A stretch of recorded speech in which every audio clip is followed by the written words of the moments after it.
The Need of the Impotent. Life's Enlivening, Part 1. In the previous 3 cases, it was clear that the Apostle John shows us all of these cases to indicate man's real condition and to reveal Christ as our life supply.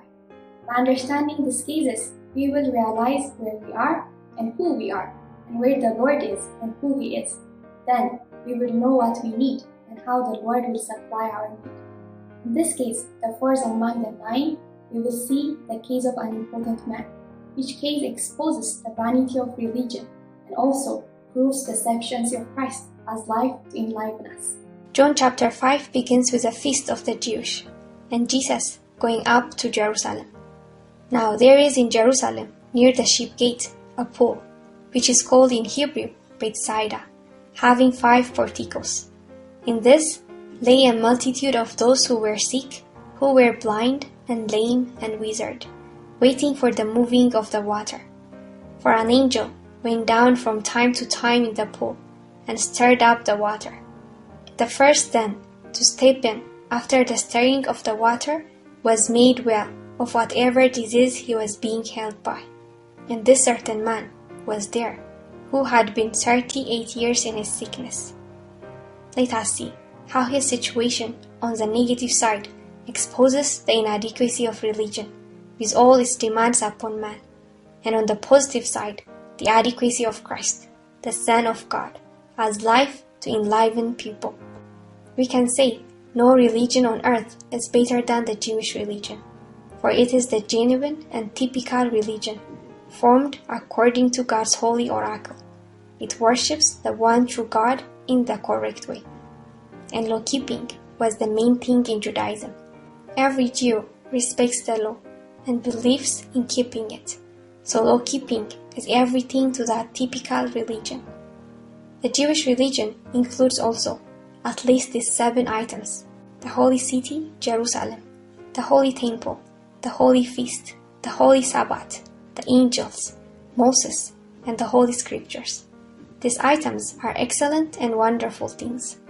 Along with these 7 items of Judaism, there was also the means of healing, because there was the healing pool of water. Judaism is the typical religion which has something that can heal you. Even though all of this were the good things of that religion, they could do nothing for this impotent man. He had been sick for 38 years. He was unable to move.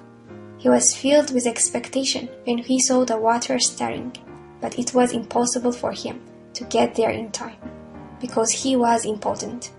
Not only him, but a multitude of those who lay in the porch. But suddenly, a little man came into this situation. It was not an archangel, but a little man named Jesus. He had no beauty or attraction, and no one paid attention to him. He came directly to the sick man while he was laying at the pool. When Jesus saw this one laying there, and knew that he had already been a long time in that condition, he said to him, "Do you want to get well?" The sick man answered him, "Sir, I have no one to put me into the pool when the water is stirred up, but while I am coming, another steps down before me." You see, the means of healing are always with the typical religion, but there is a requirement. You must have strength in order to walk and act. Whenever a chance is given for you to receive the benefits of this religion, you must have the strength to be first and the ability to walk. Even though you are second, you will not obtain the benefits of this good religion, because you are not the first. Today, we have an even better religion, even the best religion. But do you realize that the best religion requires you to do something? It requires you to walk, to act, and to be the first before you can obtain its benefits. Perhaps you have discovered that you are too weak to obtain what your religion has to offer, because it's impossible for man to keep the law. No one can do it.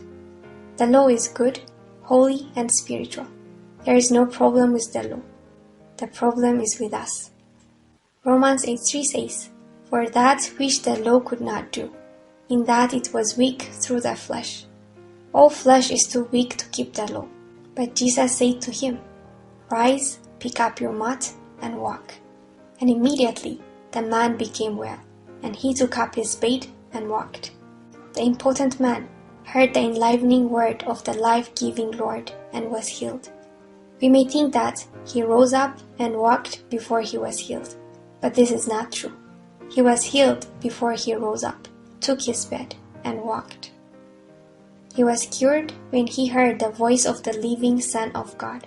It was his hearing of the living word of the Lord that quickened him. Formerly, the bed carried the impotent man, but now the enlivened man carried the bed. While we were yet weak, he came to enliven us. There is no requirement with Christ, for when he comes to us, he speaks his living word. If there is any requirement, we simply need to hear his living word.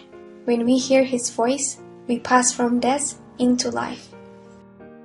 We don't need religion's pope and its water, and we don't need the angel.